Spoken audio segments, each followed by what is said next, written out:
Runde Jahreszahlen mit einem 25-Jahrestakt, das ist ein geeigneter Kompromiss, um Entwicklungen darzustellen.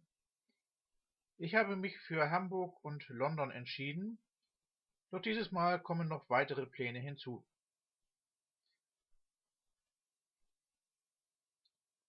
Ich benutze sowohl existierende Pläne als auch Google Maps, um mich zu orientieren, Veränderungen zu dokumentieren und die Daten wieder zusammenzutragen.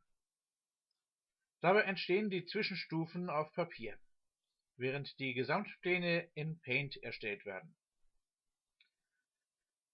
Zu London habe ich Zwischenstufen in einem Video zusammengestellt. Die Aussage, zu den anderen Projekten kein Video zu machen, bezieht sich auf eben diese Zusammenschnitte, diese Zwischenschritte. Bei sich kreuzenden Linien wird die oberste durchgängig dargestellt, bei gleichem Niveau die für die Darstellung wichtigere.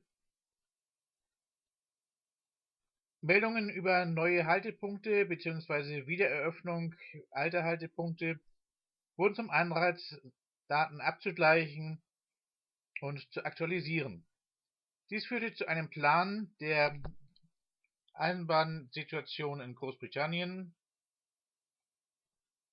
der Eisenbahnstrecken in Großbritannien, wobei mit London und dem Netzwerk Südost begonnen wurde.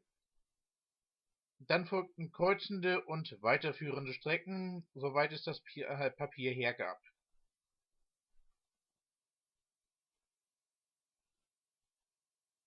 Auf das Erreichen von Gloucester folgten erste Schritte nach Wales. Da sich inzwischen viele Pläne zusammengesammelt haben, habe ich damit begonnen, die Blätter zu nummerieren. Das Blatt mit Newport und Cardiff bekam die Bezeichnung W1, Bridgend und Swansea W2, West Wales und das Herz von Wales W3, wobei wiederum englisches Gebiet erreicht wird. W4 baut auf die Verbindung Shrewsbury-Welshpool auf und W5 schließlich der Norden von Wales, samt der Verbindungen nach Badge, Wirral, Chester und Crewe. Der England-Block wird mit Cornwall beginnend nummeriert. Was durch das Netzwerk Südost abgebildet wird, wird ausgespart.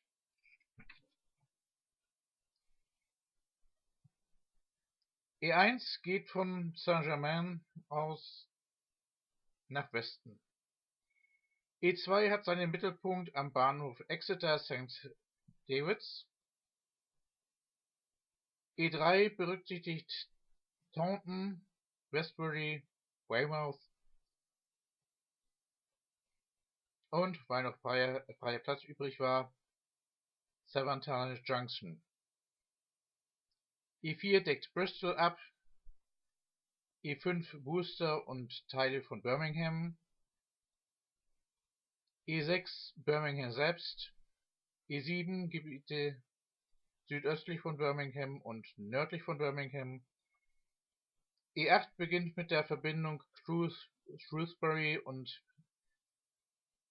reicht bis Bilbrook, Tutbury und Horton sowie das Trent Valley. Bei E9 steht der Abschnitt Rutchley-Hinchley im Mittelpunkt. Auch hier wird freigegebener Platz für andere Abschnitte verwendet.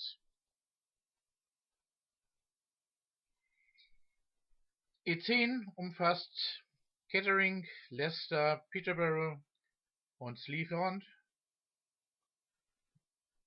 Die Rückseite enthält Anschlüsse an andere Karten. E11 erreicht Nottingham und Lincoln. E12 Kings Lynn, Newton, kann ich nicht mal lesen, also Ipswich, Lowestoft und Great Yarmouth.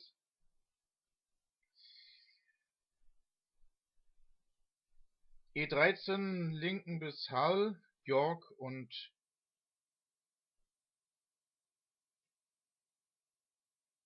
Bartok Line.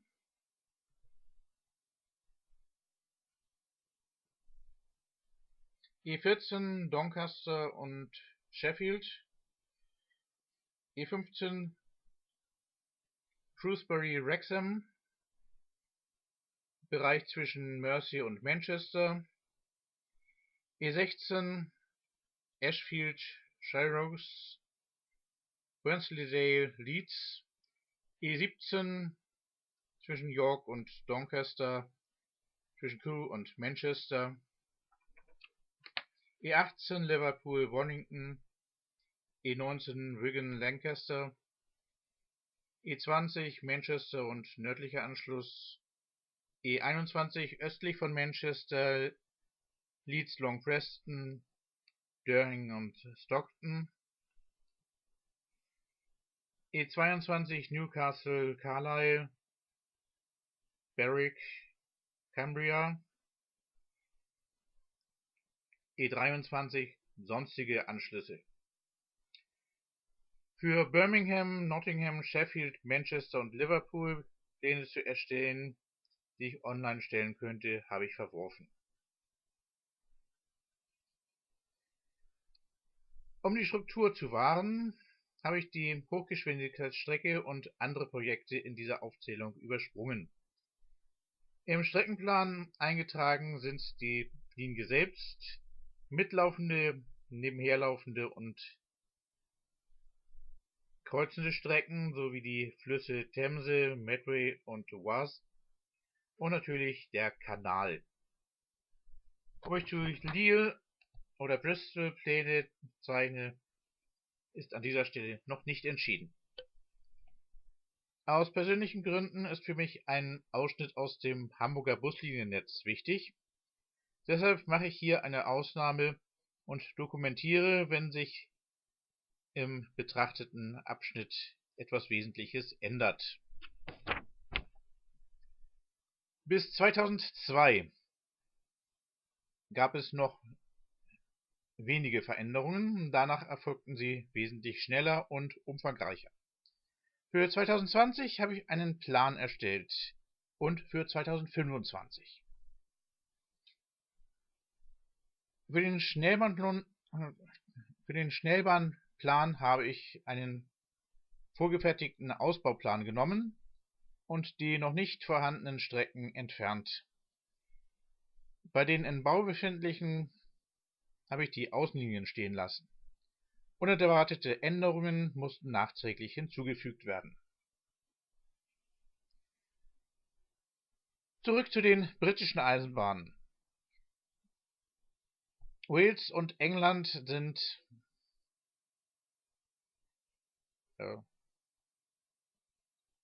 kartografiert.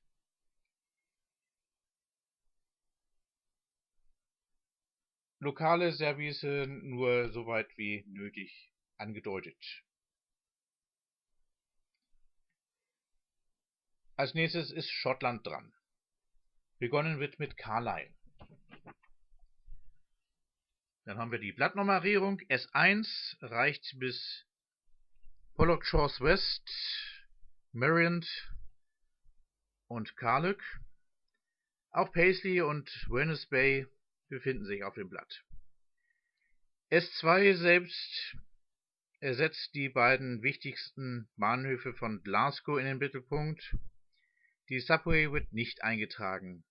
Auch der Bereich zwischen Pollokshaws, Mariant und Pollokshields ist berücksichtigt. S3 zeigt das Geflecht östlich von Glasgow und schließt die Lücke nach Carluke. Die Rückseite zeigt den Bereich westlich von Glasgow bis nach Creggendome. Außerdem das Endstück der Garrock Line S4 deckt das Dreieck Glasgow, Edinburgh, Perth ab und Glasgow und Edinburgh selbst. Ein freier Bereich wurde für die Strecke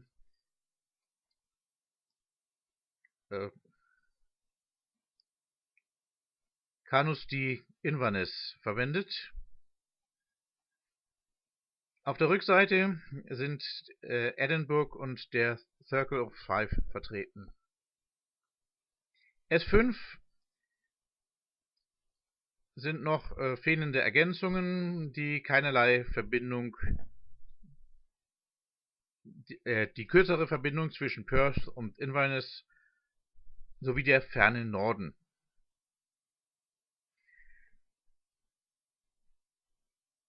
S6 deckt die zuvor übersehenen Strecken nach Helensburgh, Oban und Morlake ab. Auf der Rückseite wird der Verlauf der Edinburgh Tram verzeichnet. Ich habe nach Plänen mit der Glasgow Subway Ausschau gehalten, doch entweder war nur die Subway selbst drauf oder das Layout gefiel mir nicht. Also habe ich selbst einen solchen Plan gearbeitet. Ich hatte vor, Glasgow und Edinburgh auf einem Plan zu kombinieren, aber als ich die Nord-Süd-Achse erreicht habe, habe ich mich dazu entschlossen, doch für zwei getrennte Pläne zu machen. Der Plan von Edinburgh nach Perth und Dundee erscheint mir nicht spektakulär genug. Das gleiche wäre für die Teile weiter nördlich zu erwarten.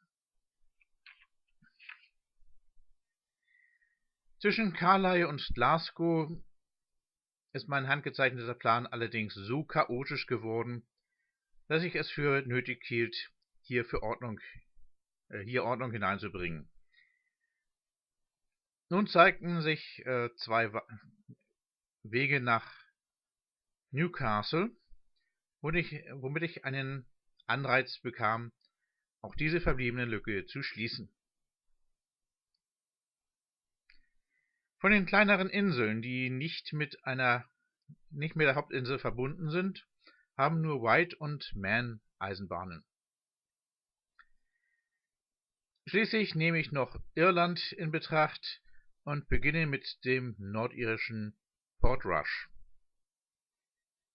Interessant wird dabei der Bereich von Dublin bis Limerick. Beim Plan fange ich mit Dublin an und schaue, wie weit ich komme. Bei der Abrechnung sind Malahide, Leixlip, Kilcoole und Kishoge erreicht, einschließlich dazwischen liegender Zweige.